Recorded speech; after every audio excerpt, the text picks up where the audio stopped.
My husband, Ethan Stone, has abilities that are genetically enhanced. I once saved his life, and since then, he's been obsessed with me. For 3 years, he pursued me relentlessly. In his desperation, he even ran his car into my childhood boyfriend, Mark Dawson, leaving him crippled. Then, he threatened to kill my family if I didn't marry him. Now, after 7 years of marriage, Ethan's obsession has only intensified. He implanted a tracking chip in me to keep tabs on my every move, stripping me of any freedom. Despite this, he showers me with a twisted kind of love, always trying to give me whatever I want. One time, during an argument, his mother, Loretta Stone, pointed a finger at me, and Ethan broke her finger without hesitation. Another time, when his sister Diana's kids interrupted my nap, he kicked them out, cutting off all ties with them. When I refused to give him a child with his enhanced genes, he poured his fortune into developing gene editing tech to create a perfect baby that I would agree to carry. Then one day, I found out I was pregnant. Just as the news sank in, Loretta stormed into Stone Manor with her friends. She accused me of cheating, claiming I was pregnant with another man's child. As I tried to defend myself, they beat me until I lost my baby. Just as I was about to pass out, Ethan arrived. Loretta waved a fake video in front of him, grinning as she said, "Son, your wife's unfaithful. She's carrying another man's child. Look at this proof."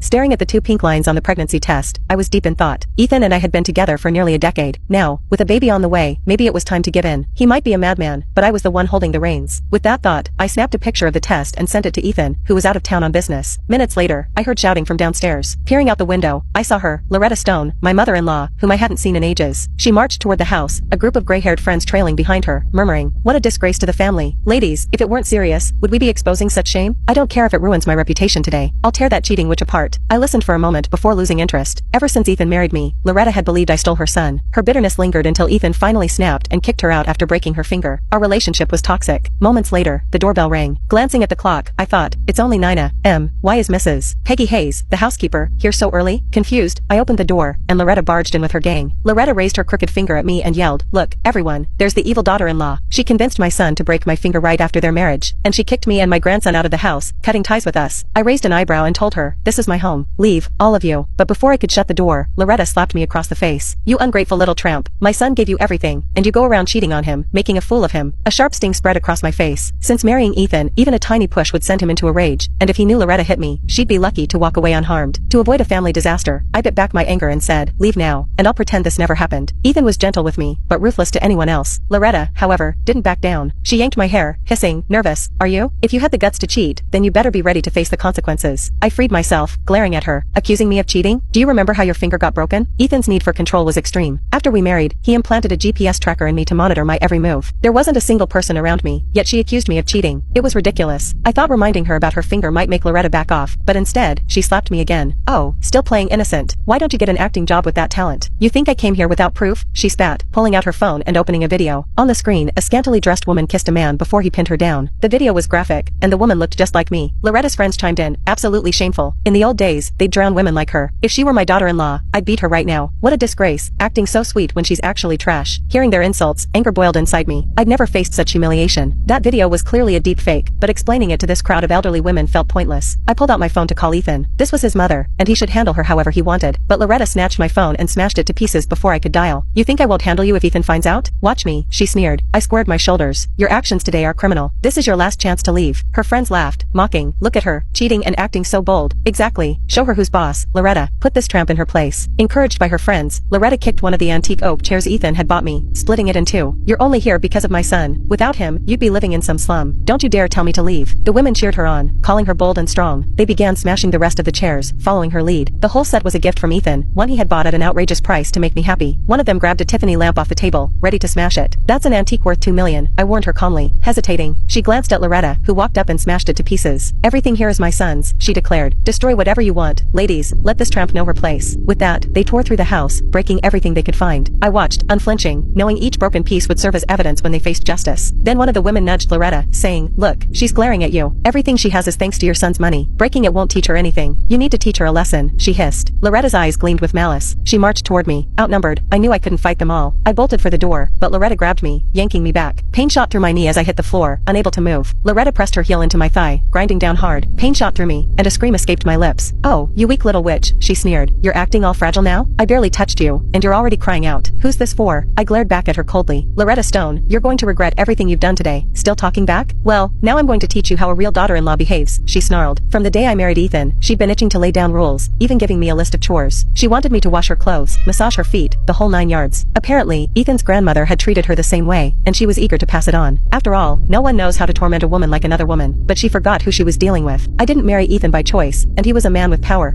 he wouldn't hesitate to use. I had forgotten who I was dealing with. Marrying Ethan wasn't my choice, and he wielded power he didn't hesitate to flaunt. In front of me, Ethan ripped apart her list, shouting her down. Ever since, she had harbored a deep hatred for me, unable to confront him with her anger. Today, she finally had her moment. Loretta called one of her friends to fetch a basin of water from the bathroom. Grabbing my hair, she lowered her voice, her chilling tone sending shivers down my spine. Back in the day, women like you would be locked away for cheating. Today, you're going to experience that feeling. Without warning, she shoved my head into the icy water. The cold engulfed me, filling my nose and mouth. Panic surged as I struggled to breathe. I thrashed, trying to escape her grip, but she held on tightly. Just as I felt myself slipping away, Loretta yanked me up, and I gasped for air, my face and clothes drenched, completely humiliated. You think you can waltz around my son's house like you own it? She spat. He works hard to provide for you, and you treat him like a servant? Once I caught my breath, I glared at her, fury coursing through me. If that's your plan, Loretta, you better kill me. Otherwise, you'll regret it. In that moment, my hatred for Ethan matched my disdain for her. If he hadn't forced me into this marriage, I wouldn't be enduring this abuse. Loretta's expression twisted with anger, and she slapped me so hard that blood dripped from my lip. Oh, still talking back? I'm not finished yet. She shoved my head back into the water, holding me there longer, pushing me to my limits. With each time she forced my head under, I felt my strength fading, my body losing the will to fight. Finally, one of the women hesitated. Loretta, maybe that's enough. We don't want her dead here. Right, another murmured. This isn't the old days. We'd all end up in jail. More voices joined in, convincing her to stop. Loretta finally released me, shoving me to the floor, soaked and gasping for breath. Consider this a warning, she spat, watching me like a hawk. Once Ethan knows what you've done, he'll deal with you himself. I lay there, exhausted but victorious, knowing that when Ethan returned, she'd have to plead for mercy, and I wouldn't give her any. Just then, one of her friends emerged from the bathroom, holding something, my pregnancy test. She handed it to Loretta, who stared in shock. Look at that, Loretta sneered. She kicked me in the stomach, and I instinctively doubled over, wrapping my arms around my belly. You little tramp, you're carrying another man's child? Panicking, I managed to say, this isn't some other man's child, it's Ethan's. Shut up, she yelled, her rage unyielding. You think you can fool me? I know you didn't want to have his baby. You made him get a vasectomy. She pointed a finger at me. You're trying to cut off my son's family line. When Ethan and I first got married, he refused to use protection, insisting we be one in every way. I bought boxes of birth control, making it clear if he touched me, I'd take a pill every time. I didn't want a child with his enhanced genes. Eventually, he relented and had a vasectomy. Loretta's friends gasped in horror. To them, family lineage meant everything. This woman is pure evil, one whispered. She's ruined his bloodline and expects him to raise another man's child. In my day, we wouldn't let that child see the light of day, another muttered. Loretta's eyes darkened with determination. You're right. I'll handle this myself, right now. Fear gripped me, and I tried to reason with her. Loretta, please, this really is Ethan's child. His company developed genetic technology to ensure the baby would be healthy. Right, you think I'll fall for that? You've got him so hooked he'd believe anything. But I'm his mother, and I won't let him be humiliated. With that, she slammed her foot into my stomach. Pain shot through me as I crumpled. Please, Loretta, he's your grandchild, I gasped, my voice barely a whisper.